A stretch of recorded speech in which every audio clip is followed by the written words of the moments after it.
விவசாய விளைநிலங்கள் வழியாக எரிவாயு குழாய்கள் அமைக்கும் திட்டத்தை கெயில் நிறுவனம் உடனடியாக கைவிட வேண்டும் என தமிழக முதல்வர் ஜெயலலிதா கூறியுள்ளார்.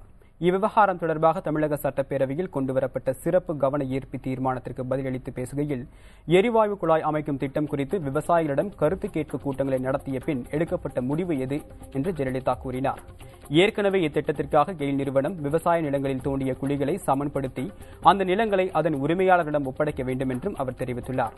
விவசாயிகள் தங்களது நிலங்களில் விவசாய பணிகளை தொடரும் வகையில் ஏற்கனவே பதிக்கப்பட்ட குழாய்களை அப்புறப்படுத்தும் நடவடிக்கையை மேற்கொள்ள வேண்டும் என்றும் அவர் கேட்டுக் கொண்டுள்ளார். திட்டத்திற்காக மக்கள் அல்ல, மக்களுக்காகவே திட்டம் என்பதில் தமிழக அரசு உறுதியாக உள்ளது என்று தெரிவித்துள்ள முதல்வர், மக்களின் வாழ்வாதாரங்களை பாதிக்கும் எந்த திட்டத்தையும் தமிழக அரசு அனுமதிக்காது என்றும் தெரிவித்துள்ளார். தேசிய நெடுஞ்சாலை வழியாக குழாய் பதிக்கும் பணிகளை மேற்கொள்ள முடியாததற்கு வலுவான தொழில்நுட்ப காரணங்கள் எதையும் கெயில் நிறுவனம் தெரிவிக்கவில்லை. மாறாக விவசாயிகள் தங்கள் வாழ்வாதாரம் எவ்வாறு பாதிக்கப்படும் என்பதை தெள்ளத் தெளிவாக எடுத்து கூறியுள்ளனர். விவசாயிகளின் வீழ்ச்சியில் தொழில் வளர்ச்சி ஏற்படுவதை நியாய உணர்வு கொண்ட யாரும் ஏற்றுக்கொள்ள மாட்டார்கள்.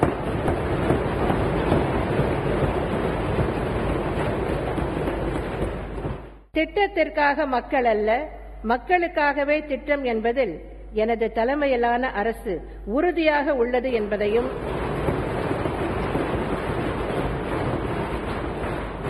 மக்களின் வாழ்வாதாரங்களை பாதிக்கும் எந்த திட்டத்திற்கும் எனது தலைமையிலான தமிழ்நாடு அரசு என்றைக்கும் உடந்தையாக இருக்காது என்பதையும் தங்கள் வாயிலாக இந்த மாமன்றத்திற்கு தெரிவித்து அமர்கிறேன்.